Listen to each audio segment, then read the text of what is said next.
సుదీర్ఘ పోరాట ఫలితంగా ఆవిర్భవించిన తెలంగాణ రాష్ట్రం నేడు శతాబ్ది కాలాన్ని పూర్తి చేసుకుందని పెద్దపల్లి జిల్లా కలెక్టర్ ముజామిల్ ఖాన్ అన్నారు. రాష్ట్ర అవతరణ దినోత్సవ వేడుకలలో ముఖ్య అతిథులుగా జిల్లా కలెక్టర్ ముజామిల్ ఖాన్ సమీకృత జిల్లా కలెక్టరేట్ ప్రాంగణంలో ఏర్పాటు చేసిన వేడుకలలో పాల్గొన్నారు.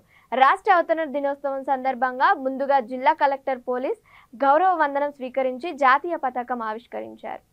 ఈ సందర్భంగా జిల్లా కలెక్టర్ ముజామిల్ ఖాన్ మాట్లాడుతూ రాష్ట్రమంతటా శతాబ్ది వేడుకలను వైభవంగా జరుపుకుంటున్న సందర్భంగా పెద్దపల్లి జిల్లా ప్రజలకు తెలంగాణ రాష్ట్ర అవతరణ దినోత్సవ శుభానందనలు తెలిపారు. స్వరాష్ట్ర సాధన పోరాటంలో అసువులు బాసిన అమరవీరులందరికీ కలెక్టర్ ఘనంగా నివాళులర్పించారు.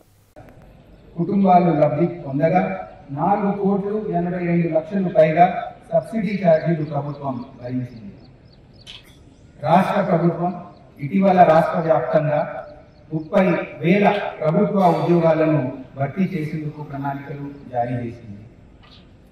వీరిలో కమిషన్, సాంఘిక సంక్షేమ గురుకుల సొసైటీ ఈ నియామకాలు చేపడుతున్నాయి.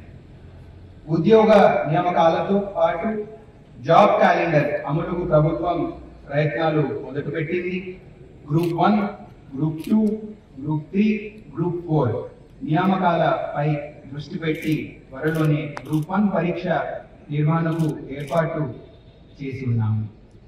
ప్రభుత్వ పాఠశాలల్లో ఖాళీగా ఉన్న 11,000 పై టీచర్ పోస్టులను భర్తీ చేసేందుకు మెగా డిఎస్సి నోటిఫికేషన్ కూడా జారీ చేయనున్నది. తెలంగాణ రైతులు దేశానికే ఆదర్శంగా ఉండేలా రాష్ట్ర ప్రభుత్వం సరికొత్త ప్రణాళికలను రూపొందించి రైతుల సంక్షేమానికి, వ్యవసాయ పురోగతికి అవసరమైన కార్యాచరణ అమలు చేస్తుంది. రైతు భరోసా, రైతు రుణమాఫీ పథకాల అమలుతో పాటు వ్యవసాయ కమిషన్ ఏర్పాటు దిశగా ప్రయత్నాలు ప్రారంభం చేసుకున్నాము.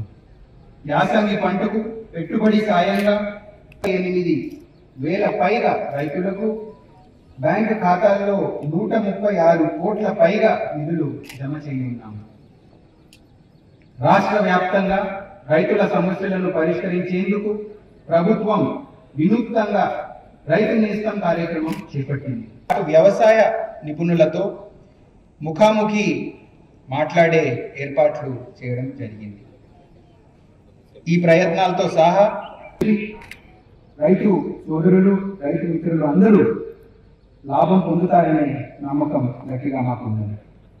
ప్రభుత్వ పాఠశాలలను ఆదర్శ పాఠశాలలుగా తీర్చిదిద్దేందుకు ప్రభుత్వం అన్ని పాఠశాలల్లో అమ్మ ఆదర్శ కమిటీలు ఏర్పాటు చేసింది.